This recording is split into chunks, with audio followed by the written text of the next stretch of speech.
Contact Brian Harding Construction today at 205-752-9611. Again, that's Brian Harding Construction at 205-752-9611. And knocked down again. That was Christian Miller. It's time for the Miller's Edge with four-time SEC champion and two-time national champion Christian Miller. Once again with Christian Miller taking him down. Here is college football playoff national champion Christian Miller on Tide 100.9 and 12:30 a.m. WTBC.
this Wednesday edition of the Miller's Edge, Tide 100.9, 1230. WTBC, hope you guys are doing well.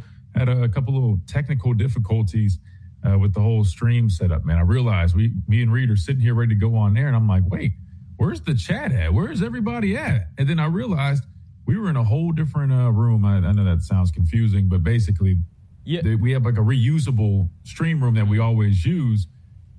That's where me and you were initially, but then I was like, wait, I can't go live. I'm like, it's just a blank room. Yeah, I saw no title, and I was like, man, where's the chat, man? I'm like, even though if somebody's going to be in here, I'm like, yeah, I know sometimes right? It's we have slower days here and there, right? The dog days of summer at least. But I'm like, there's no way the day before the second scrimmage, man, like nobody's in here. I knew something was up from the jump, but appreciate you guys being patient on that again. Sometimes technical difficulties come up, but we're rocking and rolling. We're ready to talk some football on this Wednesday edition. It is hot as all get out, but hey, we got to keep on rolling. Me and Reed were just kind of joking about that. I'm sure there's probably all types of advisories. It's showing 91 degrees right now, so hopefully you guys are staying cool and staying hydrated. That said, we're going to be joined by Brandon Clear today. Normally he joins us on Thursday, so he'll be joining us today a day early, and I think he's got some exciting news to talk about. Of course, we're going to talk some Alabama football, so that will be at 11:30. Same time, just a little bit different day. So we'll be joined by Brandon Clear at 11:30. Talk fall camp scrimmage number 2 tomorrow, Reed, right? So we're trucking along. Everybody's excited about that. But as you guys can see on the title, to the streams at least, if you guys haven't checked out our streams, make sure you guys do that at The Miller's Edge on YouTube, on X at The Miller's Edge, Christian MILLR on X as well. All those platforms, Facebook, you guys know the drill. Anyway, we're going to talk some defense because we did hear from Alabama defensive coordinator Kane Womack yesterday, post-practice, and he had a lot to say. Reed, I feel like these interviews that we've gotten, they've shared a lot of light on some questions that a lot of people have. Shout out to the media that are out there asking some good questions, getting some good answers out of these coordinators who have been speaking throughout fall camp. So we need to listen to that. It's about 10 minutes or so. When we come back, we'll probably listen to it. We can do what we did yesterday with Ryan Grubb, where we listen to it, pause, respond, and then roll that away if we have enough time, because I know Brandon Clear is coming up. And worst case, we'll finish on the back end of that interview. Of course, we want to get y'all's comments, questions, and concerns, all that good stuff, because I know with scrimmage number 2 coming up tomorrow, there's a lot that everybody, I would say, are, curious to see, right? There's a lot of questions that people have going into scrimmage number 2, whether that be, will there be a quarterback that truly separates himself and earns that starting job? That's a big question that people want to know, Reed. The offensive line, they struggled in scrimmage 1. Not a huge shocker, somewhat expected. How do they respond in scrimmage number 2? That's one of my biggest questions, right? Can they show up and repeat some of the success that they've had over the last several practices? Because after scrimmage number 1, it appears that on the practice field, they've cleaned it up a lot, and they've had some of their best days running the football, getting after it. I know we heard from Aaron Taylor that, reportedly was before the scrimmage, but still, they've done a lot of good during fall camp. So, of course, you can't hang your hat only on one day, one performance, even though it is a big one because it is a scrimmage, right? That's the closest you get to a game-like atmosphere. They'll have another opportunity to do that tomorrow. Will they be able to redeem themselves? That's something a lot of people want to see. And, of course, speaking on defense, Reed, I think a lot of people want to see, can they continue, right, on the track that they've been on, right? I mean, I think a lot of people probably have seen now that mic'd up clip of Xavier Brown, guys flying around, getting after it. I think you can probably see some of the things that I was talking about from scrimmage number 1, the energy, just guys really getting after it. A lot of people really excited about this defense. And that's why the title is, could Alabama's defense be elite? We got to talk about that because Kane Womack has addressed basically this new look Alabama defense, a defense that consists of a lot of new players, especially up front and at the second level. Right? Either it's, guys returning that were younger, that have been waiting their time, trying to get some opportunities, or guys that they targeted in the transfer portal that have been making a lot of noise throughout fall camp. We got to talk about that and what that means. And does that mean Alabama's defense is, in fact, on its path to being elite? The reason I say on its path is because, Reed, we're not going to know that true answer until later on down the road, right? It's going to take us some time to see this defense go against some of these good offenses that we got on this schedule. And then we'll kind of have a better idea. But I feel like right now, when you're just looking at kind of the way it's coming together, some of the upgrades, some of the improvements that appear to be on the horizon, I think they deserve to be in that conversation, at least when it's all said and done, right? I know, again, elite is a big word. I feel like people throw around these words a little bit too often, whether it's GOAT, elite, home run, higher. Like people kind of they throw it around loosely, but with a secondary as stacked as they are, with a defensive line that's making a lot of noise right now throughout fall camp, and a linebacker group that really a lot of people were unsure about because of all the question marks and new faces, but have been getting some really strong reviews. Guys really stepping up. A number of them. Kane Womack talks about that. We'll discuss it. I think it's worth noting, Reed. I mean, hell, I didn't go as far as saying this because, again, there's only one scrimmage, but some people went as far as saying this looks like a vintage Alabama defense, which that is, I mean, that's about as high as praise as you could probably get when it comes to playing some defense, Reed. I mean, I think we can all agree on that. When it comes to college defenses, those were some of the best of all time. So we got to talk about the defense and more. We'll do that after this quick timeout. Don't go anywhere. We're about to let the ads play. We got to pay some bills. When we come back, we'll listen to Kane Womack, Alabama defensive coordinator, spoke to the media yesterday. Plus, we'll hear from Brandon Clear at 11:30. And, of course, get y'all's phone calls, comments, questions, and concerns down in the chat or at messages right here on the Miller's Edge. Tide 100.9, 1230 WTBC. Quick timeout. Don't go anywhere. The summer event is happening now at Townsend Honda, Skyland Boulevard in Tuscaloosa. For well-qualified buyers with approval from Honda Financial Services. Offer ends September 8, 2026. Tide 100.9 Tuscaloosa weather. Here's your Tuscaloosa and West Alabama forecast. We have a heat advisory in place through 9 o'clock tonight. Blazing sunshine. Hot near 100 degrees. Feeling like 110 with a heat index. Small chance for afternoon showers and storms. Partly cloudy, muggy tonight, 77. High temperatures tomorrow. Highs tomorrow near 100. Slight chance of an afternoon shower or storm, and we'll keep the trend going into Friday. Friday's high slightly cooler in the mid-90s. Richard Wedding of the Weather Channel for Town Square Media, Tuscaloosa. It's 88 degrees in Tuscaloosa. From kickoff to the final whistle, we've got you covered. Tide 100.9 and 1230 AM WTBC.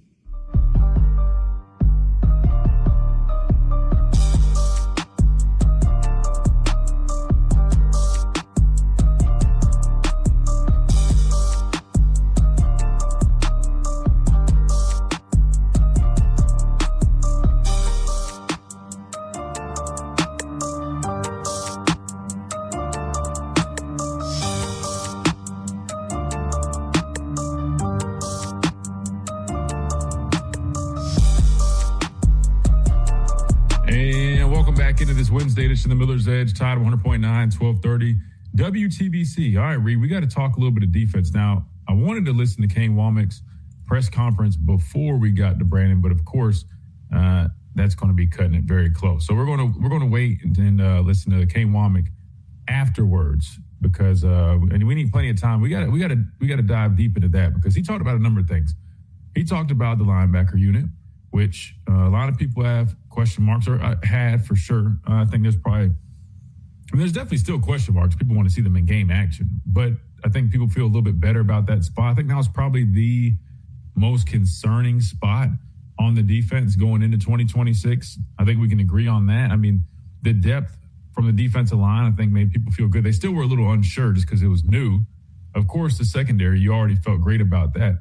Questions really were surrounding the linebacker unit. I know Ruben came on the show back in April and gave rave reviews for Luke Metz, and it sounds like maybe the former Buckets Award-winning, first-round draft pick Reuben Foster knows a little thing when it comes to having an eye for linebacker play because he loved Luke Metz, right? And matter of fact, in his own words, he said, what did he say? Something about that white boy is good or something like that. Yeah, no. He was like, that white boy, yeah, he's different. He's different.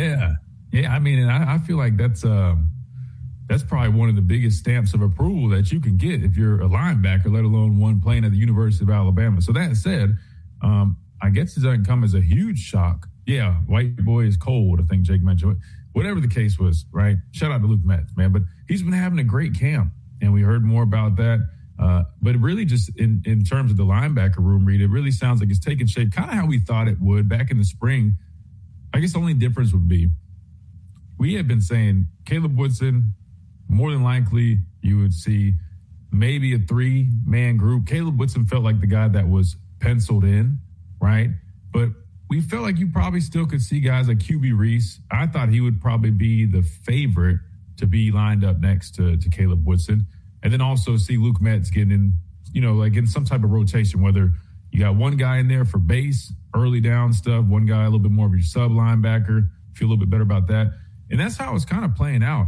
The only difference would be, Reed, is I feel like with the camp that Luke Metz is having right now, I would not be shocked if he ends up getting the nod next to Caleb Woodson. Then you see QB Reese kind of being the next one in. So that's really the biggest difference, I feel like, from spring to now. I still feel like those three guys have always been your top three backers. Just a little bit of a shift in maybe. And I don't know, maybe still QB Reese does get that first nod. But the way it's been looking, I think it's trending a little bit more with Luke Metz. And once we get to this interview with Kane Womack, I mean, you'll hear them. I think they're getting close to just kind of having a two deep, right? Because you got to remember, guys will and can rotate. And so I think you'll see a little bit of that with his linebacker group. And like he said, just let them play in the game and kind of see what happens, right? Because that's really where it matters, Reed. So excited about that. He definitely talked about this defensive line room, which really is kind of dominated by the transfer portal. If you look at it, I mean, Terrence Green, Devin Tompkins, and also Kendrick Bingley-Jones, a guy that, oddly enough, Bama fans, they saw his rating, I guess, from like the transfer portal. That's why we always tell you guys, like, don't just jump on to guys over ratings, right? Give him a chance. And he's actually been very impressive. Matter of fact, I've been talking to folks in the building since spring, and they've pointed out, consistently that he's going to be a very solid contributor. And I think he's had a very good fall camp. So we'll talk a little bit about this defensive line unit as well. Maybe we'll watch, I don't know if watching that mic'd up with Xavier Brown is worth it. I mean, you just hear guys running around, grunting and tackling and stuff. But I thought it was a cool video. Do you like that kind of content, Reed, where you get to see guys mic'd up and it kind of is just like a really like up close and personal, like you see them talking on the sidelines and stuff? I like it personally. I think that's good content. What about you?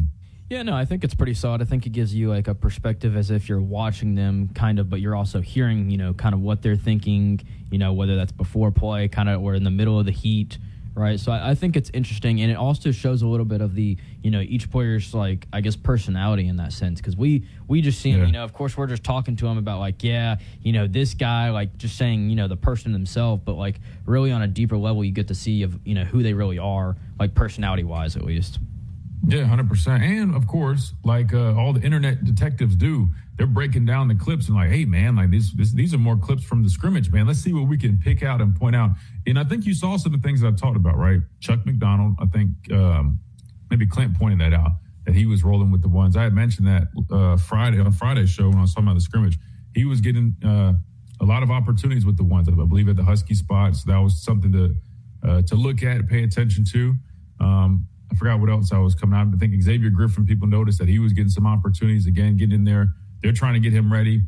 That was another thing that's really come up. Kane Womack mentioned that he's going to have some type of role, and you're seeing that. We saw the clip of Kane working with him directly at practice. So really a lot of things that we kind of were, putting together, piecing together from what we've seen, right, from the spring. I think those are things that are really starting to step up. Even Jaire Edwards, they talked about him. These guys are going to have a role, and I think that's what leads me to the whole point about could this Alabama defense be elite? You already have a secondary that is, I would say, universally considered elite, right? I'm saying from like a national standpoint, Reed, I think if you're considered a top 3, top 4 position group, it's safe to say that's an elite category, or at least you definitely have the potential to be elite. Now with the emergence of some of these guys on this defensive line, especially with these transfers, which, again, even like for me, like when I was watching them and we first were signing them, I thought they were good players, but I definitely had question marks. I wanted to see more out of them. And we've seen just that, right? I wanted to see, like, Devin Tompkins, for example. I knew the guy could definitely contribute rushing the passer, right? I knew he would be versatile and give you a lot of nice looks on the defensive front. But on the tape, and it probably was a little bit to how he was used, right? He played nose. They had him playing in some spots where he probably wasn't the best fit, probably was a little bit out of position. But that was one thing I was wondering. Could he be more physical in the run game, right? Could he provide more presence there? And he's done every bit of that. And I think a large part of that is, number one, the coaches that he's working with right now. Shout out to Roach and those guys, Coach Johnson, right, getting after it. Shout out Cole. But also, I think, when you put a guy that's 300 pounds and an opportunity to be in a 6 technique where he can bully tight ends, right, move him down a little bit in the 4-eye where he's just a lot more comfortable, you're seeing him really flourish and take that next step. Terrence Green, my biggest question for him is I'm like, all right, he's a big guy. I don't know how much pass rush upside this guy has. Well, he has a transformation with his body. The guy has looked so much more explosive this fall camp, has been highly effective in there, whether it's just being disruptive in early downs, getting his hands up, collapsing the pocket from the interior. I think a lot of the question marks that this defense had, they're slowly answering. And that is why this is way too early. I'm not saying they are elite, but I'm asking, could they really be elite? And I'm starting to feel more comfortable saying that this defense could be one of the better defenses that we've seen in the last few years. I'm fully believing that. But again, you got to do it on the football field when the game time comes, which is, 17 days, you guys said? So right around the corner. What if your bed felt like a luxury beachside resort every single night? That's Care Aloha. Care Aloha bamboo sheets and bedding are designed for incredible softness. In fact, Oprah Daily says Care Aloha sheets are like slumbering at a luxe beachside resort. And Good Morning America calls them softer and cooler than cotton. If better sleep is calling your name, start with Care Aloha bamboo sheets. Sleep cooler, softer, and better with Care Aloha. Go now to carealoha.com. That's CARILOHA.com and try Care Aloha bamboo sheets with free shipping over $100 and a 100-night trial. Jet skis. Redline Power Sports, open Monday through Saturday on Highway 43 North at Tierce Patton Road in Northport. Call 737-7425. Hey, it's Christian Miller, and I wanted to tell you about our friends over at Lamparello Law Education and Advocacy, founded by attorney and professor Adam Lamparello, helping students at every level with mentoring, exam prep, applications, and career planning. Adam also represents students, faculty, and athletes in academic misconduct, First Amendment, NIL, and criminal defense cases. Known for real care and relentless. That's 800-923-6829. What do you have to lose? Call 800-923-6829. Again, 800-923-6829.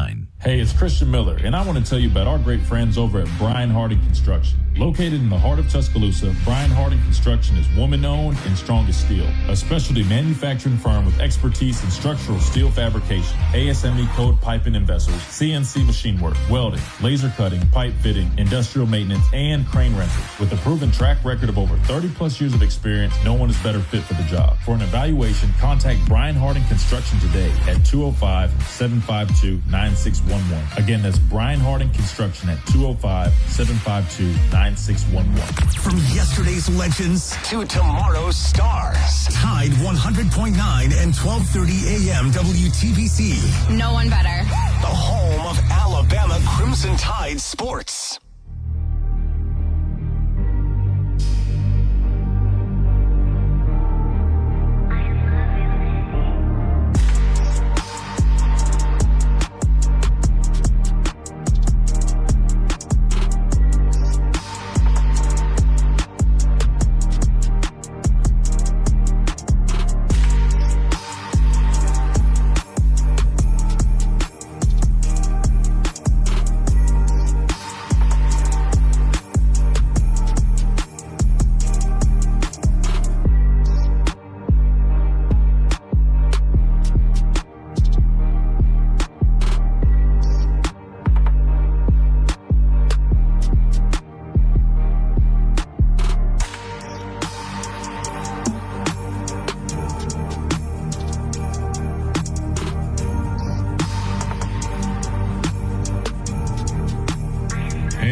Into this Wednesday edition of the Miller's Edge, Tide 100.9, 1230 WTBC. We're now joined by Brandon Clear on this Wednesday, typically a Thursday, but we moved it around a little bit. We're going to talk some Alabama football as they gear up for scrimmage number 2, which will take place tomorrow. A lot to talk about, Brandon. We heard from Kane Womack. He spoke at a press conference yesterday. Now, we haven't had a chance to listen to it on the show. We're going to do it probably hour number 2 once we finish up with you here, but he dropped a lot of nuggets on some things that we got to talk about, and that's why I went with the theme today. Could Alabama's defense be elite? Right, we got to talk about this because going into, I guess, let's say coming out of spring, right, going into the summer, we all knew that Alabama's defensive line was definitely, they were flashing, right, and a lot of people were really curious, kind of like, hey, all right, they've kind of grabbed our attention. Let's see how this can go, and they haven't slowed down at all this fall camp. In fact, I feel like they've only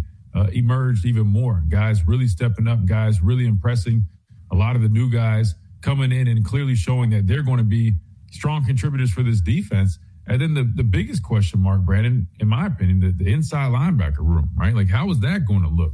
Now, how do you use a guy like Xavier Griffin? Well, we heard more about that. He's got an expanded role. They're asking him to do multiple things. He's going to get opportunities to rush the passer, but he's still playing off the ball. The guys that we thought were going to be the main contributors, and Luke Metz, QB Reese, and of course Caleb Woodson, those guys are still the same. But now we're seeing Luke Metz emerge, and it sounds like he might be the guy next to Caleb Woodson. Then we see, QB Reese coming in there a little bit.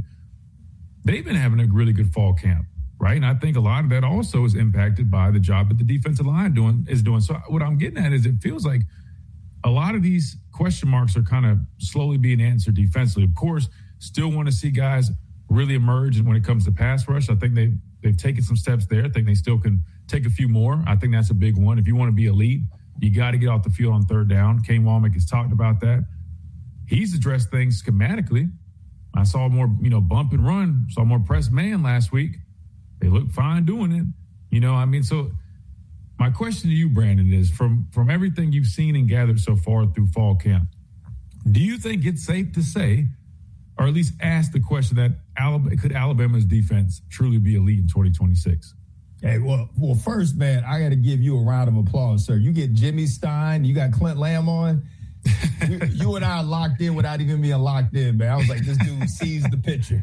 I said, get Jimmy. I was like, Jimmy is one of my favorites, and one of my life's goal is to have a one-on-one conversation with him, man. He's just awesome. So you got some quality people lined up, Christian, and I was just like, man, he gets it. Wait, but give yourself some credit. You led the charge, though. I mean, you were on there coming on. Hey, listen, everybody was wanting to hear Brandon Clear, and so give yourself some credit. But no, I think it's fun getting different voices, different perspective on here, especially Absolutely. guys that are in the thick of it, man. Those two guys, especially Clint and Jimmy. A lot of people do a really good job for sure, but I consistently see them popping up, and people love to hear what they have to say. So, yeah, and I appreciate them being gracious, and yourself, of course, coming on here and hanging out for a little bit, man, giving the listeners what they want to hear. So appreciate all you guys that do that. It's because you're doing a great job, man, and you do a great job to create the conversation and the piece for people to be able to think, right? Football minds to come together and think and not just have this sound chamber.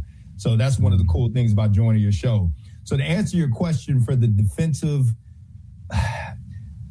I think they have the potential to be one of the top performing teams, but I can't put my finger on it, man. But if the offense is not operating the way it should, it is going to negatively impact the defense. So I'm saying the defense has the potential to be great, but that's if the offense doesn't become an impediment for them being great.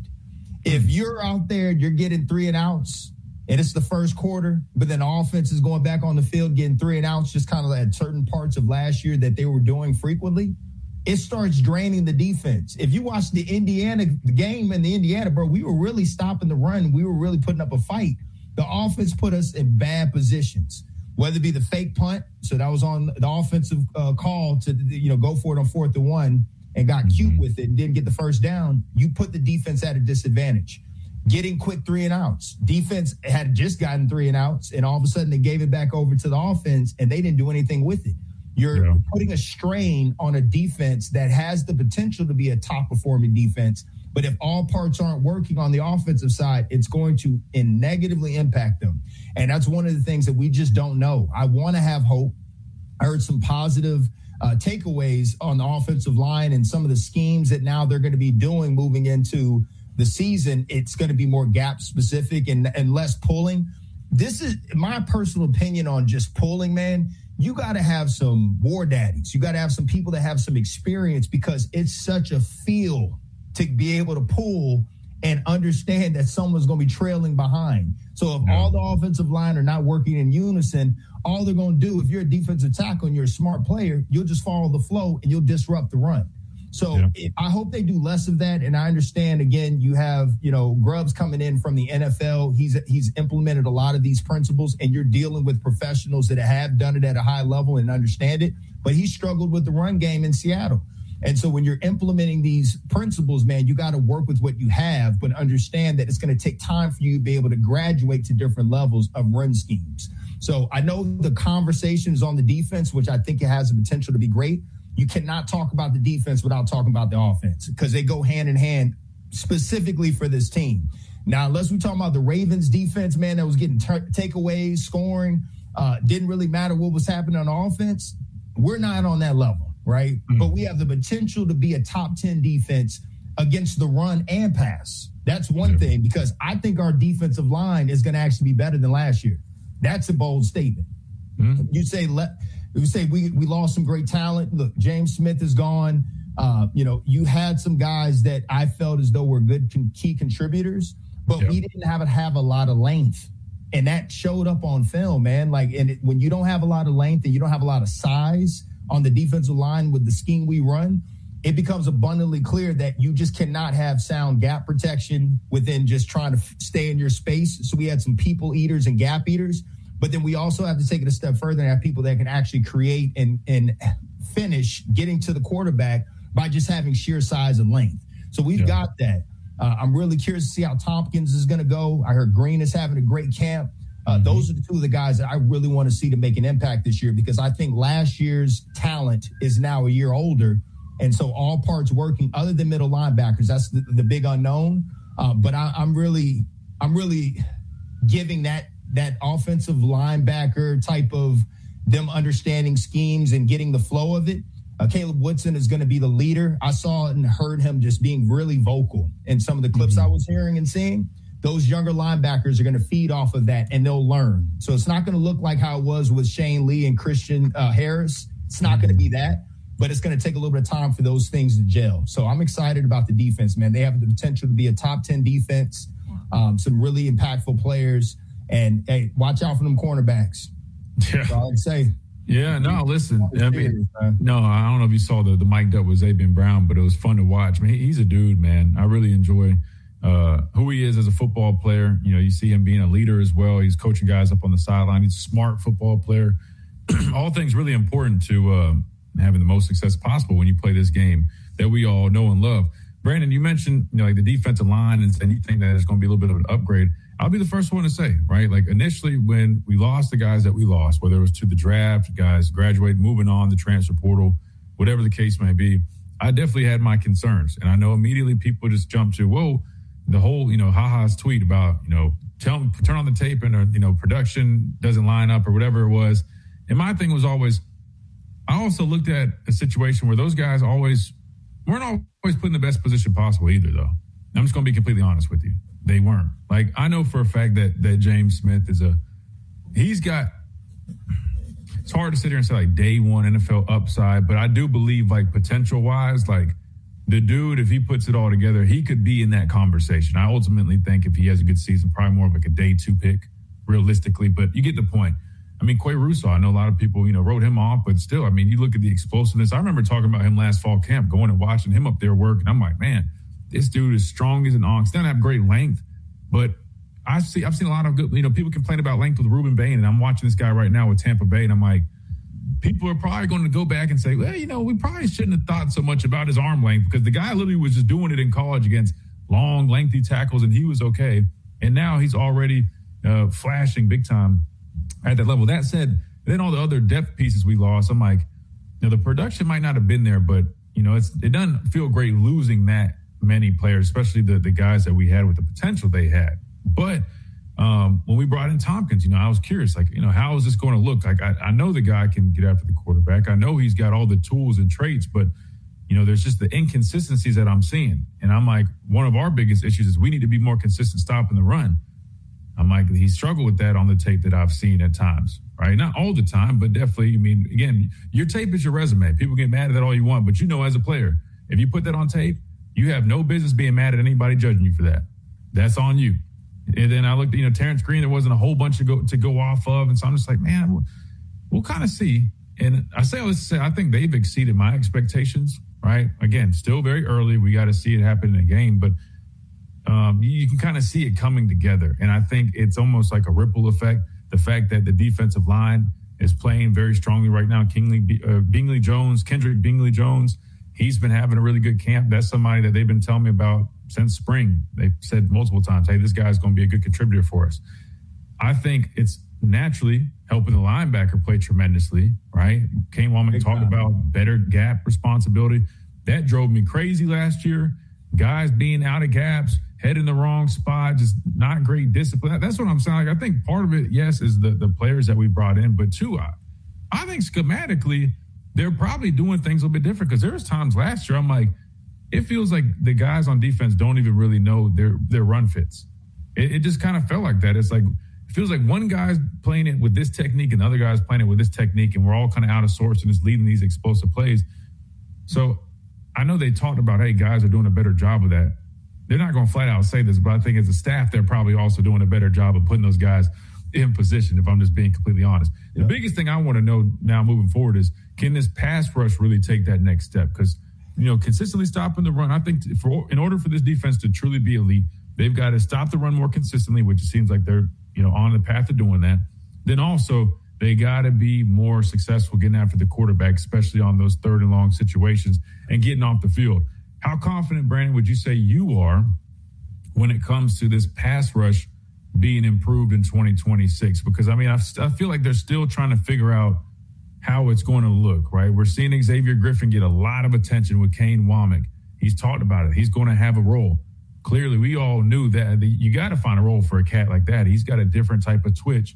Justin Hill is moving differently. I'm watching him going through these drills. Like, I love that he's working more, true speed rush moves, using his hands more. He looks more comfortable doing it. I think that can translate. How do you see this pass rush developing in 2026? Because we know that it will be key if they truly want to be elite. Oh, big time. So Yanze Pierre is that dude. Again, look at his production and who he got it against. He was going out there mauling people, and he's got some bend to him, got wiggle. He's got bigger and stronger. You can tell he's got a swagger about him this year. He's one of the leaders. He's going to have a great year.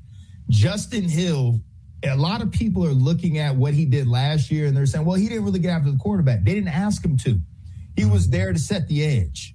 Now, I need him to take a step forward and say, I'm going to set the edge, but I'm also going to be making plays. So making plays could be, hey, give him more chances to get after the quarterback. He didn't really allow that last year. Finishing, getting tackles for loss. That's something he could have done, but he was like, hey, my job is to, set the edge. I have to set the edge. You could just tell that's all he was thinking as a freshman. So the guy up in front of him, man. He just put his head in there. I love it, but yeah, you're right. The next progression is now we got to disengage and get to the football. Yeah, I'm with you. Be that dude, right? So at least he was doing his job, right? And so now it's like, do your job and then some. So I think Xavier is going to be the one piece of this that a lot of people are seeing that, hey, it's going to be hard for him to get on the field in the linebacker position because he's still learning it.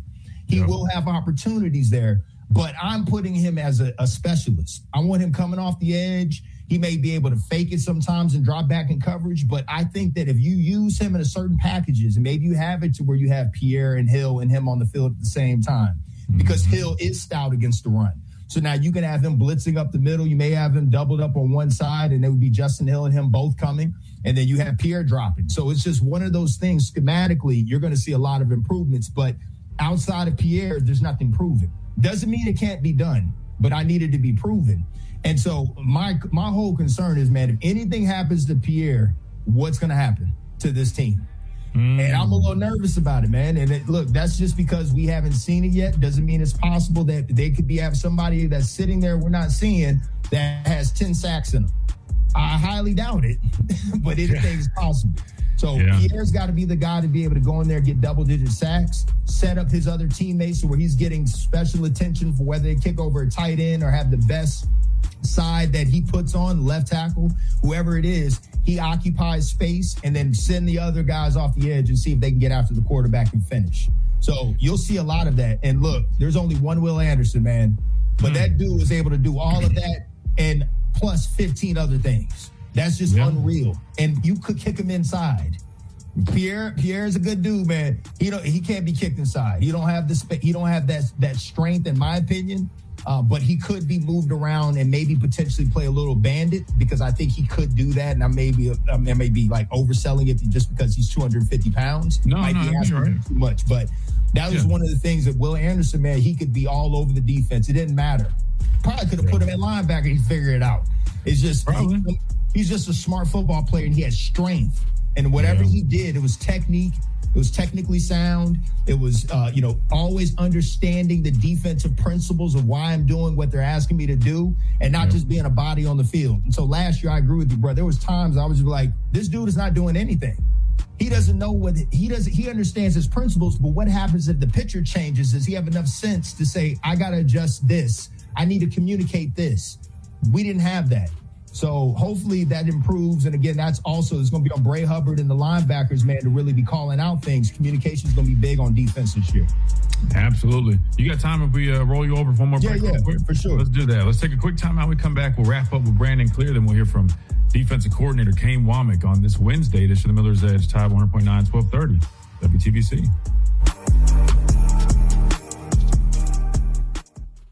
Hey, it's Christian Miller, and I wanted to tell you about our friends over at Lamparello Law, Education and Advocacy, founded by attorney and professor Adam Lamparello, helping students at every level with mentoring, exam prep, applications, and career planning. Adam also represents students, faculty, and athletes in academic misconduct, First Amendment, NIL, and criminal defense cases, known for real care and relentless. Message and data rates may apply. You may receive up to 4 messages a month, and you may text STOP to STOP. This message furnished by the National Association of Broadcasters. From our home base in Birmingham, Alabama, we are here treating patients from every generation across the United States and from around the world. We're here for the rookies and the dreamers trying to make a name for themselves. We are here for the achievers who are resilient and won't take no for an answer. We're here for the coaches, athletic trainers, and mentors. Just go to US Mobile subreddit. Just search for US Mobile and make a decision for yourself. If you're ready, visit usmobile.com. Consumer Reports does not endorse products or services. Stay locked in, Tide fans. This is Tide 100.9 and 1230 AM WTBC, the home of Alabama Crimson Tide sports.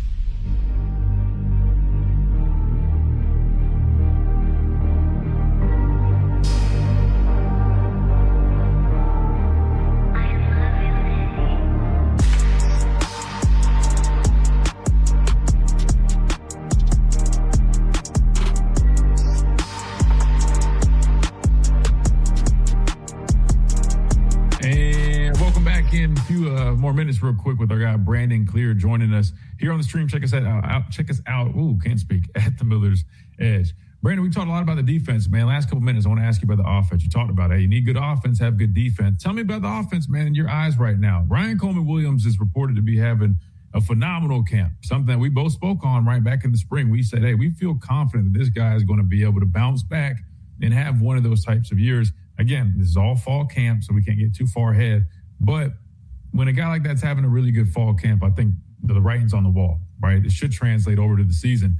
Where are you at kind of offensively, man? We've had some injuries. Of course, AK Deer goes down. Initially, people were kind of holding their breath, and now they're like, okay, he'll be out probably the first few games.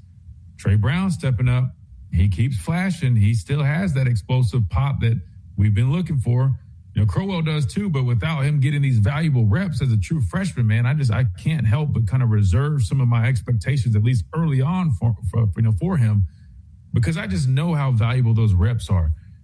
Where are you at kind of with everything on the offense? And then even like the offensive line, right? I mean, they've had some good reviews during camp, but then the scrimmage, they didn't put it together, but it was scrimmage number 1. I mean, just how are you feeling about scrimmage number 2 of the offensive line? Where do you think we're at with the running back room, the wide receiver room? Where are you at with everything? So, hey, first of all, man, I got to call attention to something as a receiver. Mm-hmm. Ryan Coleman-Williams is a psycho. And let me tell you why. Gloves, I had hands, man. Like, don't get it twisted, but I had such a connection to the gloves that when I wouldn't wear them during warm-ups, bro, I'd be praying. I was like, please don't throw me the ball, because I feel like my hands got sweaty. He went the whole camp without wearing gloves. Even the scrimmages. That's a mentality. That lets you know that he's like, I'm back to the basics. I know what I'm doing. That man has been making these plays without gloves. You know how hot it gets, Christian. You know how hard it is to be able to catch and maintain a ball, concentration, bodies all over the place with sweat. Ryan is locked in. Going to have an amazing year. Trayshawn Brown, that's my dark horse to be the RB1. Hear me out, RB1 by week 3. because it's something different. Go and watch him. They said, look, he was going there against threes. It's something different on there. I'm saying that he is a Roydell Williams plus. I just see it. He's shifty. He understands space. He understands setups. He can catch the ball in the backfield. His blocking seems to be there. If you're EJ Correll, hey, I'm an EJ Correll fan. Be a little nervous, bro. That's why, look, he's probably trying to get back on that field as fast as possible because everybody can see it. You see 17. Look, bro, you know how it is, man. You see a cat roll up. Look, I'm confident and secure in myself. When I saw DeAndre Hopkins, his first rep, I was like, oh yeah. I have one drop. It's a wrap for me. You know, he over there running a slant route, catching the slant, not even looking at the ball, catching the slant and keep running one-handed. I was like, yep. Yeah, I'm on borrowed time, but you know what? I'll make the best of it. I'm telling you, Trayshawn Brown's put that same fear in some of them other running backs, bro, because he's under the radar, he's shifty, and he does everything well. I think that if you're one of even those senior running back or higher level senior as far as the sense of being older there, Hill and everyone else, hey, you got to be a little nervous, man. Y'all better lock in because that guy's coming. He's going to get opportunities, and he's new. So offense has some potential. Be ready to see some of the younger guys step up. But I think the receiver group is going to lead the pack. Quarterback we'll see. Running back. Hey, Trayshawn Brown is my star right now, and I'm calling it. Wow. I guess, let me, people in the chat aren't really far off from you, it looks like, at least from the ones I've seen. Let me ask you this before we let you run. It's the last question, Brandon. Who will have more yards than your freshman year, Trayshawn Brown or EJ Crowell? I mean, I guess I know the answer right now. I got to say Trayshawn because, look, EJ's hurt. If EJ wasn't hurt, this wouldn't even be a discussion. He's hurt. And so now he's going to see that, bro. You're not getting reps in any spring or fall camps. And then you're going to go out there, you got to turn it on to 100. It's going to be different. And I think that they're setting him up to fail. And that's why I give the coaches a lot of credit. They're saying we're going to protect him from himself. I don't even know they say he might be ready for game one. I don't know if he'll be ready for game one. So just be prepared. It's not an indictment on EJ's capability as a player. It's that he has not had the opportunity to get real live bullets thrown at him. And now you're asking him to go to 0 to 100 without never even having a scrimmage. That is not fair to the young man. He's supposed to be a senior in high school. He reclassified. So all the people that are going to be dogging him or trying to get on him saying he's a bust already, he's got hurt. He's a young cat that came in, put on a whole bunch of weight. He's dealing with some issues. I'm not really sure what the issues are, but they're serious enough to keep him out of game situations. Give him time. But those two, to me, are going to go ahead and usher in this new advancement because AK Deer's out. Be prepared to see Trayshawn Brown take the lead, but EJ Correll, if he gets healthy, I think that EJ will have more yards. But for right now, I give Trayshawn the nod. We might need to go ahead and clip that one and get the people's thoughts on that. So that's probably going to be a good take, man. Trayshawn Brown might be the dark horse. Hey, Mr. Miller, you can't operate and lead while you're on the bench, bro. Yeah, so he needs to focus. EJ, focus on getting healthy. Don't worry about the outside noise. Don't even worry about what I'm saying. Worry about getting healthy because the best version of you is the healthy version of you, or as healthy as you can get. The rest will fall into place, bro. So I'm praying for that he gets a speedy recovery. He has all the talent in the world to be RB1. But for now, go ahead and let your other young cat ride it out, man. See what he's doing. And you come in there, your game will be stepped up because iron sharpens iron. So that's all it is, competition. I love it. Yeah, we got to leave it on that one, man. That's a heck of a take. We'll talk about that in here from King Wong when we come back. Big shout out to Brandon Clear joining us here on this Wednesday edition. Brandon, we appreciate you, bro. Look forward to doing it again. Always appreciate you, bro. Yes, sir. Those Edge Camp, talk to y'all later. Yes, sir. We'll see you, bro. All right, that'll do it for hour number one. We got to hit a timeout. We come back. Hour number two coming up right here. Tide 100.9, 1230, WTBC. WTBC Tuscaloosa and W265CG Tuscaloosa, a Town Square media station. Tide 100.9 and streaming on the Tide 100.9 app. From the Fox Sports Studios in Los Angeles, Here's Steve DeSager. The Cubs, after a late rain delay, got a run in the bottom of the ninth to beat the White Sox 4-3. Pete Crow Armstrong with a leadoff homer. The Dodgers held on 7-6 at Colorado. Shohei Ohtani hit his 30th home run of the season. In the AL West standings, Houston with just a one-game lead over the Rangers. Texas shut out Washington 5-0, while Houston was beaten at home 3-1 by the Angels. Milwaukee shut out Seattle 22-0, and the Brewers' lead was 1-0 in the fifth inning. San Diego was a winner at the Mets 5-2. Fernando Tatis Jr. hit 2 home runs and robbed a grand slam bid in right field. The Phillies won their 5th straight. Victories for the Yankees and Toronto. Cleveland 8-1 over San Francisco. Joe Adell with a homer and 6 RBIs. LA Chargers new center Tyler Biadasz was carted off at practice with a leg injury. The New York Giants signed running back Najee Harris, still coming back from a torn Achilles. Do you have cracks or potholes that are dragging down your property's appeal? Hey, I'm Christian Miller, and at Asphalt Restoration, we transform driveways and parking lots with expert repairs, new paving, or resurfacing. Fast, durable, and family-owned quality that you can trust. Don't let small issues turn into big expenses. Call 205-393-9149 for your free estimate today. That's 205-393-9149. Asphalt Restoration, where smooth roads start. Roll Tide. Hey, it's Christian Miller, and I want to tell you about our great friends over at Brian Harding Construction. Located in the heart of Tuscaloosa, Brian Harding Construction is woman-owned and strong as steel. A specialty manufacturing firm with expertise in structural steel fabrication, ASME code piping and vessels, CNC machine work, welding, laser cutting, pipe fitting, industrial maintenance, and crane rentals. With a proven track record of over 30-plus years of experience, no one is better fit for the job. For an evaluation, contact Brian Harding Construction today at 205-752-9611. Again, that's Brian Harding Construction at 205-752-9611. What does it mean to advertise and do your marketing with Town Square Media Tuscaloosa? Melissa started her business in 2014. What would you say to someone considering Town Square Media Tuscaloosa? My experience with Town Square Media has been awesome, and I would definitely recommend it to anyone. I think that this is the first time in my marketing experience that I've been able to see my return on investment. I would definitely say in the past that has not been the case. In this, I like knowing that that's 100%. A lot of the marketing we've done has been radio. You guys have so much more to offer than that, whether it's, websites, from targeted marketing to radio. You are kind of a one-stop shop, and it makes doing marketing so much easier. So I would definitely recommend it. For more info on marketing with Town Square Media Tuscaloosa, call 205-345-7200 or click on Advertise with Us on our website. It's time for the Miller's Edge with 4-time SEC champion and 2-time national champion Christian Miller. Once again with Christian Miller taking him down. Here's college football playoff national champion Christian Miller on Tide 100.9 and 12:30 a.m. WTBC.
And welcome back into this Wednesday edition of the Miller's Edge, Tide 100.9, 1230 WTBC. Reed, we just got a little bit of a hot take there from Brandon Clear. I mean, maybe not too big of a hot take because I feel like a lot of people in the chat were somewhat agreeing there. And and you including, it sounded like you feel that way too. Let me ask you this though, Reed.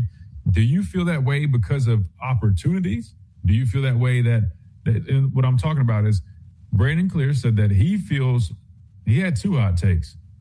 Number one, it was Trayshawn Brown will be RB1 by, I think he said week 3, I believe. And then the other one was, I asked him, who do you think has more yards total on the ground when it's all said and done this season? Trayshawn Brown or EJ Crowell? He went with Trayshawn Brown. Sounds like you and a lot of others are kind of in agreement, Reed. Is it the opportunities, or you feel like you've just seen so much from Trayshawn Brown in terms of like his actual ability that you're like, hey, man, this guy can play? Or is it a little bit of both? I think it is a little bit of both, Christian. I think just with the circumstances that presented itself with the opportunities, he naturally was the one that, hey, if no one else is going to be there, I'm going to be the guy that's reliable. And you said it during the break, and this is a quote that I always live by when we're talking about players in general. Your best ability is your availability. If you are available, then you earn the coach's trust. I know I remember seeing some people in the chat talk about that. If you can earn the coach's trust, then I feel like that's even a greater quality than someone that might be more, purely athletic. Then because the coaches are like, okay, I know I can trust this guy to do his job, right? And just in general, I mean, I've been on the whole Trayshawn Brown train for a good while now, and I was talking to a buddy about 2 or 3 weeks ago, and he was asking me, who kind of my dark horse is, and I was explaining to him because, I mean, I went back to even his huddle from his senior year, right? And just it kind of blew my mind because I didn't really know much about him until the really A-Day, and I just kept hearing his name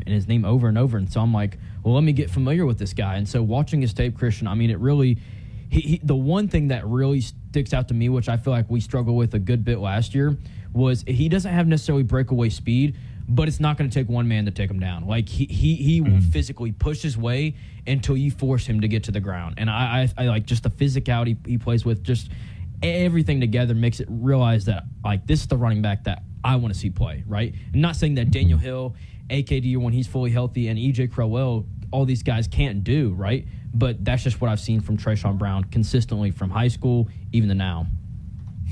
I think what really flashes when I watch him too, Reed, like you mentioned, making guys miss and staying up, like that balance and body control. Ryan Grubb talked about that vision, almost seeing things, right, like before they happen somewhat. It's like that to me is what makes running back special, right? Like they're almost like setting things up like almost not unintentionally, but you get the point, right? I mean, everything, they're like one step ahead, right?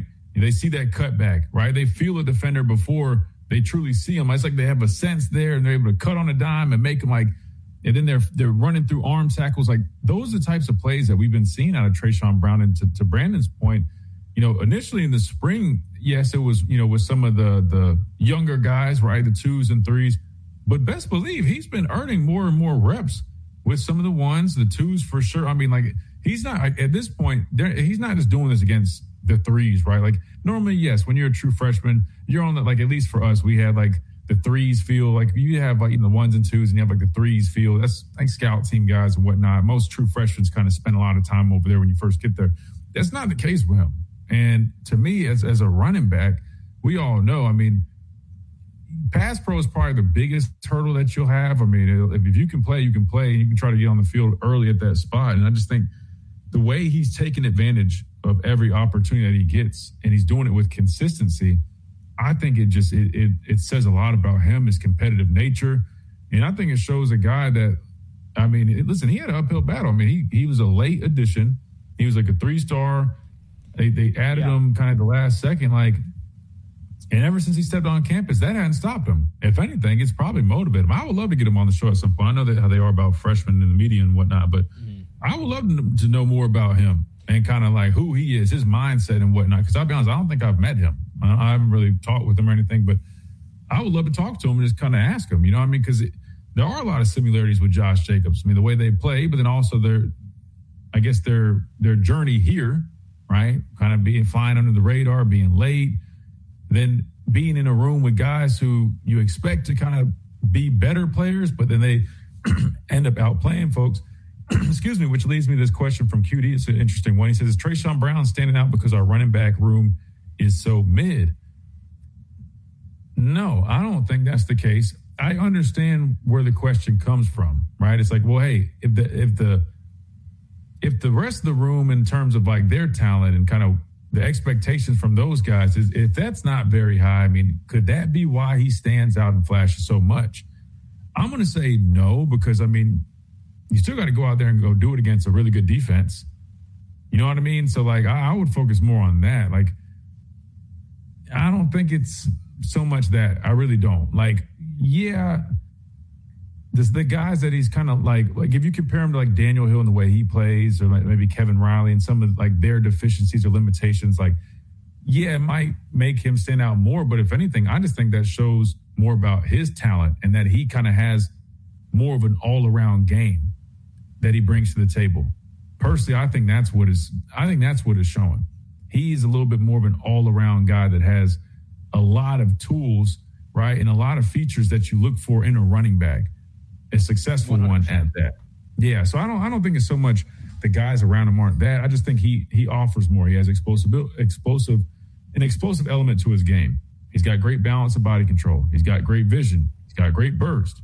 You know, I think he has more of those things all together versus you look at, you know, Kevin Riley or Daniel Hill. I feel like they do other things well, but then they lack some things. I feel like he's a little bit more all around.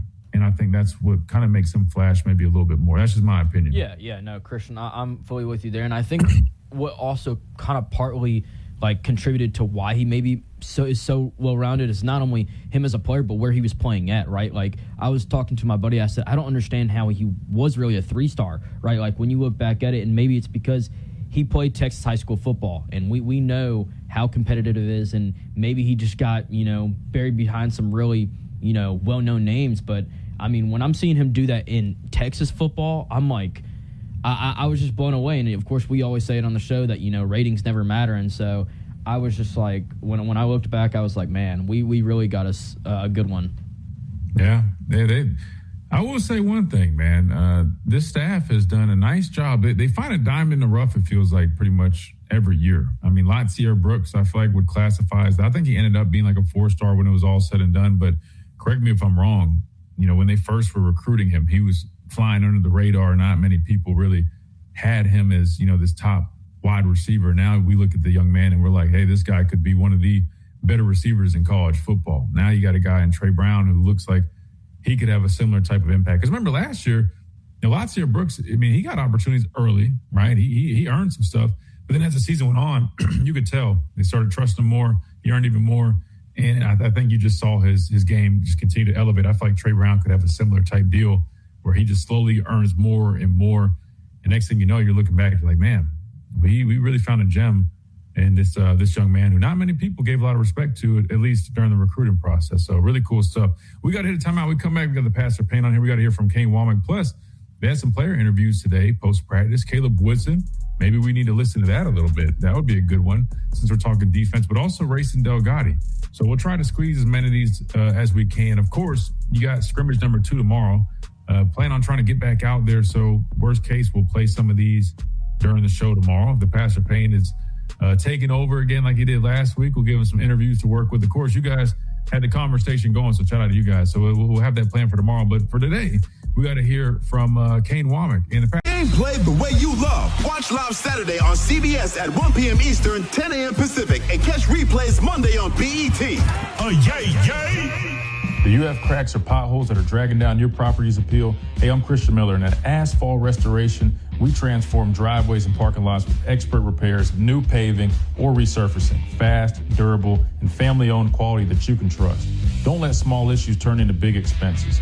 Call 205-39... 9,000. That's 900-9,000 for a free consultation. No fees unless we win. No representation is made that the quality of legal services to be performed is greater than that of other lawyers. From our home base in Birmingham, Alabama, we are here treating patients from every generation across the United States and from around the world. We're here for the rookies and the dreamers, trying to make a name for themselves. We're here for the achievers, who are resilient and won't take no for an answer. We're here for the coaches, athletic trainers, and mentors who are adult entree purchase. Plus, check out the new Big Game Headquarters menu featuring the affordable All-Stars. The Hillcrest Huddle at Bomb Hours, Tuesdays on Tide 100.9 FM. Hey, it's Christian Miller, and I want to tell you about our great friends over at Brian Harding Construction. Located in the heart of Tuscaloosa, Brian Harding Construction is woman-owned and strong as steel. A specialty manufacturing firm with expertise in structural steel fabrication, ASME code piping and vessels, CNC machine work, welding, laser cutting, pipe fitting, industrial maintenance, and crane rentals. With a proven track record of over 30-plus years of experience, no one is better fit for the job. For an evaluation, contact Brian Harding Construction today at 205-752-9611. Again, that's Brian Harding Construction at 205-752-9611. Tide 100.9 Tuscaloosa weather. Here's your Tuscaloosa and West Alabama forecast. We have a heat advisory in place through 9 o'clock tonight. Blazing sunshine. Hot near 100 degrees. Feeling like 110 with a heat index. Small chance for afternoon showers and storms. Partly cloudy, muggy tonight, 77. High temperatures tomorrow. Highs tomorrow near 100. Slight chance of an afternoon shower or storm, and we'll keep the trend going into Friday. Friday's high slightly cooler in the mid-90s. Richard Wedding of the Weather Channel for Town Square Media, Tuscaloosa. It's 94 degrees in Tuscaloosa. From Tuscaloosa to the world, download the free Tide 100.9 app for all the latest on Crimson Tide sports.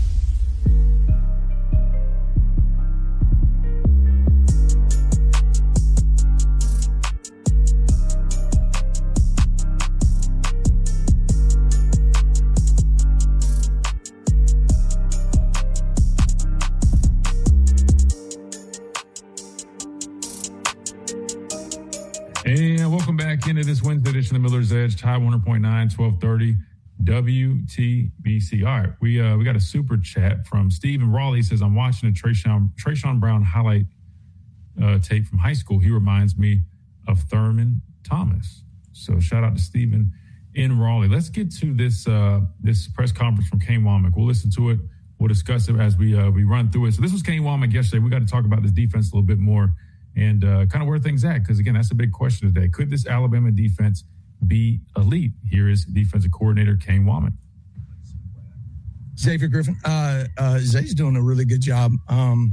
He's it's hard to play the linebacker position, and we're asking him to do multiple things in that room.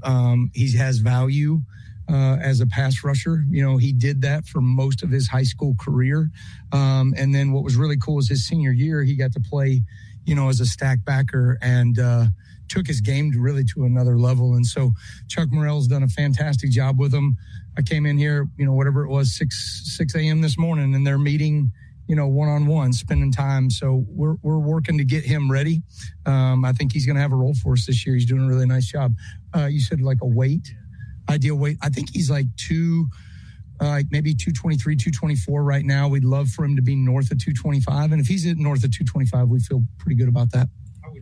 So, of course, Xavier Griffin, man, we talked a little bit about that earlier. The guy that they're going to try to get on the field this year, and it makes sense why. I mean, they recruit him as that kind of Jahad Campbell type, player. He's a guy that they're really looking forward to in terms of his ability to get after the quarterback, play as a stack backer. He can kind of do it all. He's a Swiss Army knife. And so you hear him, man. He's meeting at 6 in the morning, right, trying to do what he can to get up to speed and learn everything because he's got a big load, and that's not easy, right, learning so many different positions. But I'm really excited to watch him this season and see kind of what they come up with. I definitely think he can help get after the quarterback and generate some pressure, but I still wouldn't rule him out, and maybe getting some opportunities off the ball as well. You just never know. I think it depends on his comfort level, which is hard to learn inside backer, especially at this level. So I would probably say you see him a little bit more off the edge, passing situations probably earlier first.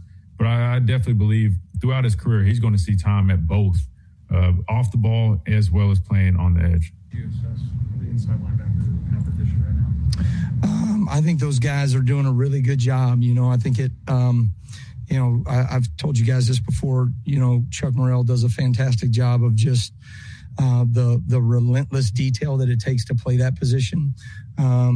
Spends time with those guys year round, meets with them year round, and gets guys ready to go, whether it's a freshman or a transfer portal guy. And so, we've got both are good examples. You got Xavier Griffin, right, coming in. You've got Caleb Woodson, right? And both those guys have done a really good job to put themselves in position to play. I'm impressed with that group. I mean, I think Luke Metz has taken his game to another level. I think you see a lot from Abdul Sanders and QB Reese, and Caden Jones is doing some nice things, Duke Johnson. So those guys are all going to have a role for us. It's just kind of at some point, right, you got to say, okay, here's the two deep. And let those guys ride and see what happens in games. But it's a little bit easier now when you're playing with a D-line up front that holds their gap responsibility, does their job at a much higher level. You see those guys starting to play with more confidence. We always rotate a little bit. I would love to have, I think once you get going, right, you kind of have four main guys that you see mainly in the rotation, and then some auxiliary positions that you may see from a couple of guys as well mixed in there. But typically we've always had 3 or 4 main backers that to begin the season are going to take the majority of the snaps. What do you think? What can you tell us about Steve Bolabumwa? What? On the defensive line, like his progress? Steve? Yeah. I think, Steve has a pretty unique skill set. His strength, athleticism, the physicality that he can play the game with, he brings a lot to the table, especially, when you think about big personnel packages, asking an offensive lineman to go one-on-one with him that's a hard ask, and so I think he's doing a nice job of being able to play the fundamentals of the position. I think he's got to continue to take steps in the right direction of just knowing what to do consistently, and that ultimately will define how many snaps he takes and in what situations. Do you have a rotation plan for the interior of the defensive line? Do you want starters? What does that look like in terms of the amount of this? We've always rotated guys in the defensive line. You want to keep guys fresh, as the game's going on, and so you gotta be mindful of rotating them early. I think we have some guys right now that we feel confident that can go in the rotation. You love to have what you would call multiple starter level players, right? That you feel like when the 1s and the 2s go in, there's not much of a drop off. In the past, certainly that's been the case, but we definitely have taken a step in the right direction there. What do you see from Jairo over these 2 weeks, and what do you see the next few weeks? Jairo is he's one of the most instinctive playmakers I've ever seen coming out of high school. Very physical. He's got phenomenal tracking of the ball. His blitz IQ and awareness is really high, and so he can create production, out of that package as well. But really for him, it's about putting the whole thing together. Jairo's going to play for us, but how much does he play for us early in the season, and in what situations, right? Those are the question marks that we've really kind of challenged him of, like, can you put everything together that we can throw you out there on any given down? And he's still working towards that. You mentioned wanting 3 to 4 guys inside the linebacker spot. How close do you think you are to nailing down kind of 3 to 4 that you want in that rotation? We're pretty close. Yeah. We're in a pretty good spot there in terms of knowing what we're going to get out of guys. We've got a scrimmage here on Thursday, and then we start kind of turning our attention right to getting into some teamwork, but some more personnel groupings that we've got to get ready for against our offense. And then you start moving into scout work and all that. And so I told the guys, this is a really big week. Decisions are going to be made in my mind about who takes the field against East Carolina based off of what you do this week. I tell the guys, I'm a human stock market, right? You know what I mean? Like, stock is up, stock is down, but there's a line that I'm going to draw of guys that we trust to go do their job at a high level, that I feel like we can go put in the first game pretty much regardless of the situation or time on the clock or score or any of that kind of stuff. And so we'll ride with those guys. Doesn't mean that can't change as the season goes on. Doesn't mean that we can't add pieces to the puzzle as the season goes on, which we most certainly are going to have to do. But coming out of this Thursday, I have a pretty good idea of who we're going to be and who we're going to ride with. Coach Ford, after the scrimmage, giving credit to your D-line, and then Coach Grubb yesterday said he wasn't fully satisfied with the offensive line. How do you evaluate your D-line, especially through the lens of going against a group that's developing? Yeah, I think Adrian Klum's doing a really nice job with that group. There's a physicality that they are playing with, and I think between them and the tight end room, the running backs and some of the young guys in that room as well are doing a good job of setting the tone. And so there's some things that they're bringing to the table that present challenges for us. So it's really good to be able to see some of those things. Our offense has a lot that they can do and a lot of things that they go to. And so we're challenged in a number of ways schematically as well. So, I feel like we're seeing good looks and we're seeing some things that put us in tough situations that we got to go find a way to execute and win. But I think, from our defensive line standpoint, we do have a little bit more experience in that room right now. And I think we've got some maturity in that room that tends to be showing up. The ability to line up and play some base defense has not really been something that I've had in my tool bag, for the last couple of years, right? On a consistent basis, right? We've kind of had to move and stem and all that stuff. And I've talked to you guys about that already before. I do think, we're in a better position right now to line up and play base technique along with a number of other things that we're going to do. So, one thing that I thought was really impressive, and the thing that I was most excited about from the scrimmage was just the energy from our sideline. We had almost a little bit of a rotation when you came off the field. If you had played multiple snaps, go to the coolers for a minute, sit down, try to lower your body temperature. Everybody else, right, you're on the juice squad. So I thought our guys did a really good job of bringing energy early. They kept it throughout the scrimmage and even in the finish. And that was something that I think I mentioned to you guys maybe last Tuesday. We had that period at the end of practice where we didn't really do a good job of responding to adversity in a goal line period. And then we came back out and didn't address it well enough on the field. And that felt eerily similar to some experiences that we had in the past, right? And so we made sure, right, like, hey, guys, don't worry about install. Don't worry about the next walkthrough, whatever. Let's make sure we address this. And those guys did a phenomenal job of taking it and running with it. And then they've been the exact same way every day we've come out to practice. So the energy, the passion that they're creating for themselves right now always is the marking and a making of a good defense. And to me, that's as good as it's been. Any buy low candidates on your defense? I'm sorry? Any buy low stock candidates on your defense? Oh, I said I use the stock market term very loosely. All right, I'm a football coach, so I don't know what buy low means. Low value, good for low value, they explode up. Oh, there you go. Great. All right, you learn something new every day. Okay. I think yes. I think we've got some guys that are doing a really good job. I mean, nowadays, right? There's a certain level of value, right, that you have to play this game with, that you have to build a roster with, right? You got to play a little bit. I love the movie Moneyball. It's one of my favorite movies. And, you got to play a little bit of Moneyball, right? And so you got to create value and depth with some really good pieces of the puzzle. And I think that always comes down to development. And that's the one thing that, I think we do an elite job here from our athletic director all the way down. We provide great resources. We provide great opportunities to develop. And so I think we're doing, there.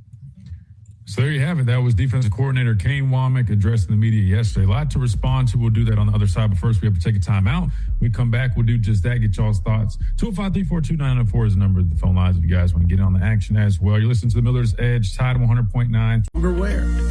Shopping local means supporting local schools and charities. Shopping local means a relationship. Shop Hudson Pool Fine Jewelers, downtown Tuscaloosa. Do you have cracks or potholes that are dragging down your property's appeal? Hey, I'm Christian Miller, and at Asphalt Restoration, we transform driveways and parking lots with expert repairs, new paving, or resurfacing. Fast, durable, and family-owned quality that you can trust. Don't let small issues turn into big expenses. Call 205-393-91. Crimson Tide, sold in stadium and at bars, restaurants, and stores near you. Must be 21. Please drink responsibly.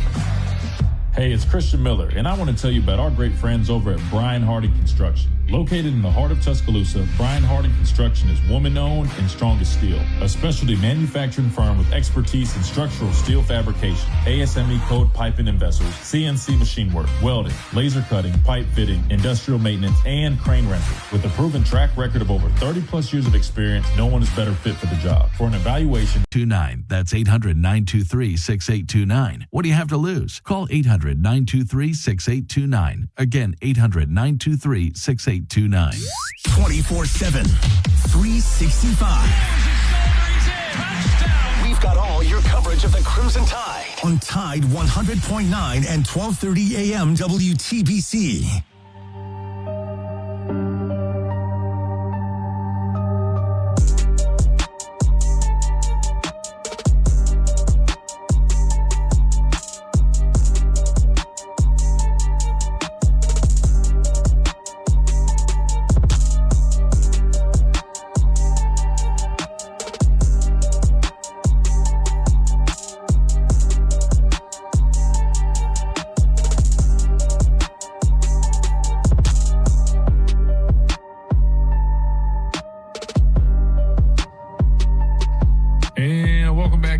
Wednesday edition of Miller's Edge, Tide 100.9, 1230 WTBC. We just heard from defensive coordinator Kane Womack, and it looks like there's some player interviews today. Again, that interview with Kane Womack was yesterday. We're catching up a little bit. Today, I saw Racing Delgatti spoke to the media as well as Caleb Woodson. We had the Caleb Woodson one pulled up. We'll try to run through this a little bit. We don't have a whole bunch of time, so I don't want to play the whole thing because we just listened all of Kane Womack's. But it looks like Fromm mentioned he had mentioned the running backs, but I don't know exactly what was said that we want to highlight. So I'm trying to skip through there. Fromm, if you don't mind, while we talk for a second, could you tell us exactly where he said that in the interview? That way we can just skip straight to it. Since we're on limited time, that would be awesome. If so, we got the pastor of Payne on here. We just heard from Kane Womack. He talked about a number of things with his defense, talking about more experience up front, guys being able to play their gaps better. We know how important that is. I mentioned last season, that was one of the more frustrating things I saw was when the gap integrity just was not very sound like it needed to be. It sounds like that has improved, and that's reflecting on the play of the linebackers, which we're hearing from Caleb Woodson right now. Those guys are able to do their job even more, right? So anything else that stood out to you from that Kane Womack interview? He's talking about the linebacker room. They've got, probably the two deep that he's feeling pretty good about. They're getting ready to kind of make that decision. He talked about kind of like what you said, Thursday, tomorrow, scrimmage day, is kind of like, what was the term? I said move Thursday. It's move Thursday. Yeah, like where they're making those decisions, right? They're going to kind of start shaping up their two deep and start focusing on those guys, right? I mean, I'm not saying all competitions will be done by tomorrow's scrimmage, but they're going to be putting bows on everything because you want your top groups to have as much, I guess, reps as possible going into week one. So really looking forward to seeing kind of what comes out of scrimmage number 2 tomorrow. Anything else that stood out to you hearing from Kane Womack? No, I mean, I just think, what stood out to me was one point that, how bad the D-line was. He was saying that without saying that, right? When he said the last couple of years, we weren't as strong as we are now. And this is the second time I think I've heard this in his interviews that he kept talking about gap integrity, that not from a physical standpoint, maybe not guys getting blown off the football, but he was just saying gap integrity, guys not holding their gaps. So, and that could mean, well, they get knocked out of their gaps. That's what I think it was. But were they that bad 2 years ago? Was this something where, we talked about it, of course, but, are they that much more better now than they were 2 years ago? That's what I'm interested to see. And I'm not going to find that out in the scrimmage.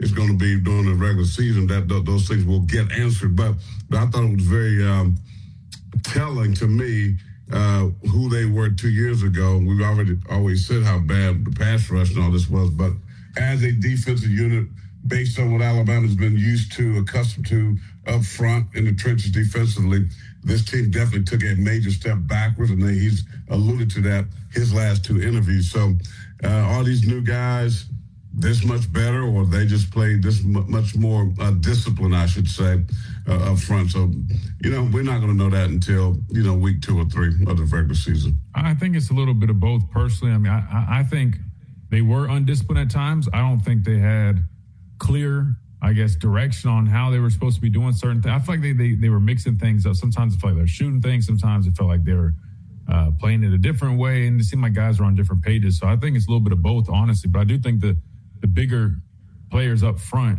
definitely plays a role without a doubt. But I also think schematically, the way they're playing, like you heard them say, they feel more confident just lining up and playing base. That's one thing that does happen when you're trying to shoot all these gaps and you're trying to run to these stunts. Because you feel like you're undersized and you can't necessarily just line up and play base defense. That can lead to a lot of holes opening up, right? Because you know how it is. You know, if you're on a pirate stunt and you're supposed to be in that B gap and then you end up crossing, face it. In a pass rush, you cross face. You always cross face. But in a run stunt, if you're a B gap player, you need to shoot that B gap. If you get washed into the A gap and now that B gap is, you see what I'm saying? Like it's just it really expands. easy. It makes it a lot bigger. So exactly. Yeah, it's like high risk, high reward. I mean, sometimes you expect negative plays from that stuff, but you also worry and run the risk that you're going to open things up without even just gifting the offense some opportunities. Go ahead. Well, I was going to say, I think he, just based on the tone of Coach Womack, it sounds like he's excited about the guys that he has. Sounds like defensively they're okay. But right now it's all about who's going to be my 2-3. Who's going to be the guys that fall into rotation. And that's what this scrimmage is probably going to be about for this defense. Who's going to get into that pass rushing rotation, who's going to solidify some spots there, who's going to separate. So, if I'm just listening to him, I come away from that interview going, oh, my defense should be straight, But, again, we've heard it before. There's an old singer, a hip-hop singer by the name of Sunshine Anderson. She sang a song. It was called I've Heard It All Before. It's like we've heard these things before. We've been built up. We've been, pumped up, bloviated, if you will, in order just to be let down. So we'll see. Hopefully it is what he says it is. These guys have gap integrity. They'll be more physical, playing on the opposite side of the line of scrimmage. We hope that that's the case because I think the defense is going to have to be the standard for this team, so especially early on with I think the offense may be lagging behind. It's going to take them a little bit. So they're going to have to, be the unit that makes a big step and hold this team together. Let me ask you a question real quick, and we'll play this quick snippet from Caleb Woodson. He was asked about the running back room. I titled the stream today, I said, could Alabama's defense be elite? I mean, there's a lot of talk right now. Of course, the secondary is one of the best in the country. I think a lot of people universally would term that group elite, at least preseason speaking. Defense line group, there are a lot of question marks about it, but I feel like they're flashing. They're proving that they can do a lot of things a lot better than they have in years past. Again, you got to go out there and do it. In the linebacker room, man, I feel like that was the biggest question mark. And right now, I feel like they look to be on the right track. Do you feel like, from everything you've kind of heard and seen so far through fall camp, do you have that hunch that maybe this Alabama defense could make a return to having an elite unit? I know it's way too early to tell, but just kind of where we're at right now. Do you feel like they have that potential to them? Well, I will be honestly, I want your honest opinion. I don't think elite is something I'm going to put with this Alabama defense right now, despite how good the secondary should be and has an opportunity to be. I got to see this front seven. And I think, and I know how it is in camp, and you're going against a young, that right there concerns me a little bit. How much good reps are they getting versus this offensive line? I love Coach Clement. That's very, I've said that 100 times on this show, but I know that's going to take time, and I know the offense takes time to kind of come along, and I think they will. Now, as far as the defense, I don't know. I hope so because, hey, man, I'm a defensive dude. I want 3 and outs. I want sacks. I want tackle for losses. I want big plays, strip sacks, fumbles on, ball on the ground, scoop and score, that type of. I want to see that. Defense having fun again, playing with an edge, peed off. I hope we see that with Alabama, but I think it'll be unfair for me to say yes. I can't say that right now. I'm from Missouri. I say it all the time. Let me see the first game, and I promise you, we'll get on here and I'll be able to tell you exactly this guy got great potential. This guy, boom, boom, boom, because everything now is controlled to a degree. When you even talking about scrimmage, that scrimmage is there controlled. The offense is going to say, hey, We need to see this look from a defense. Can you play, box coach here? Or, we want to get this look versus the slot. But all these things are controlled. So I think you have to be extremely careful on how much judgment you put there, good or bad. So I'm going to reserve mine. But I do think the mentality is right. I like the pass rushing drills, things that we've seen. I'm confident in the secondary. I'm just not confident in the front seven. And that's where I need the most confident for me. When you talk about a defense being elite, you better be elite up front. If you're not an elite up front, you can't be an elite defense. I was going to say, in my opinion, I think they have the potential to be an elite defense, which, again, a lot of people throw around the word elite very loosely nowadays, but I think they have that potential. I think if they were to reach that status, I think it would require their pass rush to be much better than what it's been. Mm-hmm. And it would require, like you mentioned, those guys up front consistently stopping the run, right? To me, those are like the key things that they would have to do better, right? Get on the field on third downs, get after the quarterback better, and stopping the run more consistently. I think if they do those things, they could find themselves in that elite category. My gut tells me they finish off being a great defense. I feel like they end up being like just shy of that elite category, right? Which is really good company, mm-hmm. right? I think it's better than what it has been. So I think they take a step. But I feel like they might be like just shy of that elite category. I could be wrong, right? Hopefully they do find themselves in the elite category. They did be positive, so we'll see. Yeah, no, I didn't say that in a bad way. That's not. No, I'm just saying. In general, we need to. We're trying to be. I'm even trying to be as positive as I can. No, I appreciate that. No, well, don't turn it on me. I'm not being negative. No, I'm just saying, like, my gut tells me, like, let's be clear now. A great defense is really good. Again, my definition of elite is probably different than a lot of people. A lot of people might just say elite, they throw in probably 10 to 15 teams. When I say elite, I'm thinking like top 3, top 5. Yeah, it's just too early. You know what I'm saying? To me, great. It's just too early to have that conversation. I'm saying 10 to 15 range, I would say is like great.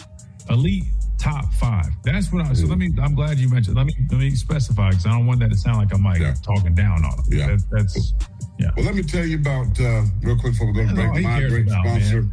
I got to tell you about my great sponsor down at Pearl River Resort. Enjoy fine dining at Philip M's award-winning steakhouse. Kick back in the sportsbook for a more casual experience, or choose from a variety of other dining options. Also featured at Pearl River Resort is the Dancing Rabbit Golf Club and Inn, with 2 championship golf courses and Geyser Falls Water Park. That's for the entire family. It's all located right there together in Choctaw, Mississippi. When you talk about the Southern United States' premier gaming and entertainment destination with 2 casinos is Pearl River Resort. Friends of the show, friends of Tide 100.9, definitely a good supporter of us here at the Miller's Edge. Check them out. That's Pearl River Resort. We got to hit a quick timeout. When we come back, we wrap things up on this Wednesday edition of the Miller's Edge. Best quality to our customers. So we just look at it as, hey, basically, we're your kitchen. You're just coming to eat in your kitchen. Taco Casa, under the biggest cactus in town. From our home base in Birmingham, Alabama, we are here treating patients from every generation across the United States and from around the world. We're here for the rookies and the dreamers, trying to make a name for themselves. We are here for the achievers, who are resilient and won't take no for an answer. We're here for the coaches, athletic trainers, and mentors who are shaping the next. Just go to US Mobile subreddit. Just search for US Mobile and make a decision for yourself. If you're ready, visit usmobile.com. Consumer Reports does not endorse products or services. Tide 100.9 Tuscaloosa weather. Here's your Tuscaloosa and West Alabama forecast. We have a heat advisory in place through 9 o'clock tonight. Blazing sunshine. Hot near 100 degrees. Feeling like 110 with a heat index. Small chance for afternoon showers and storms. Partly cloudy, muggy tonight, 77. High temperatures tomorrow. Highs tomorrow near 100. Slight chance of an afternoon shower or storm, and we'll keep the trend going into Friday. Friday's high slightly cooler in the mid-90s. Richard Wedding of the Weather Channel for Town Square Media, Tuscaloosa. It's 95 degrees in Tuscaloosa. Did you miss any episode on Tide 100.9? Don't worry. All of our shows can be found on Spotify and Apple Music and on demand on the Tide 100.9 app.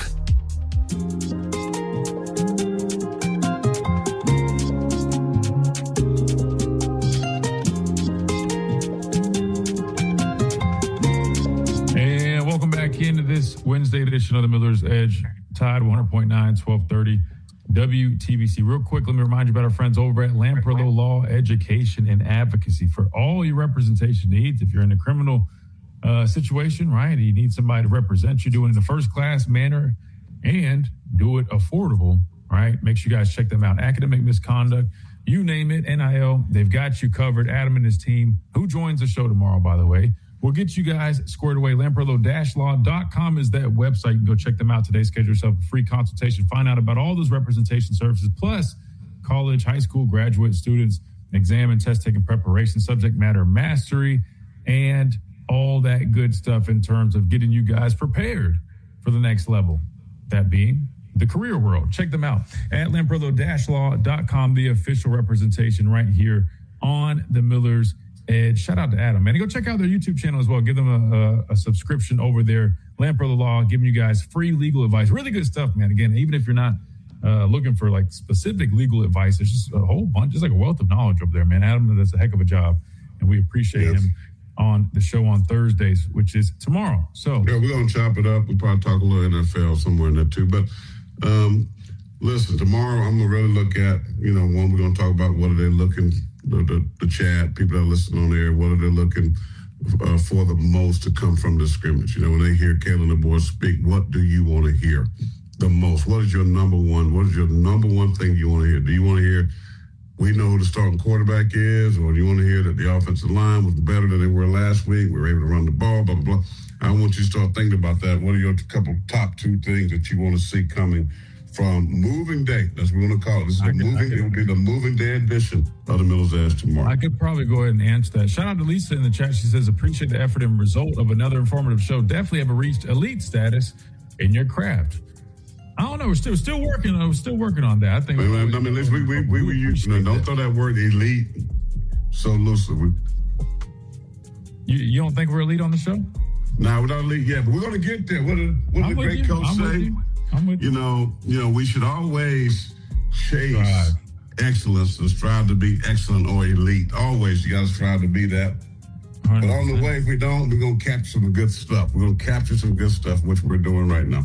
100%. Hey, real quick, R&R Cigars, since you had your pipe stuff out there, check them out.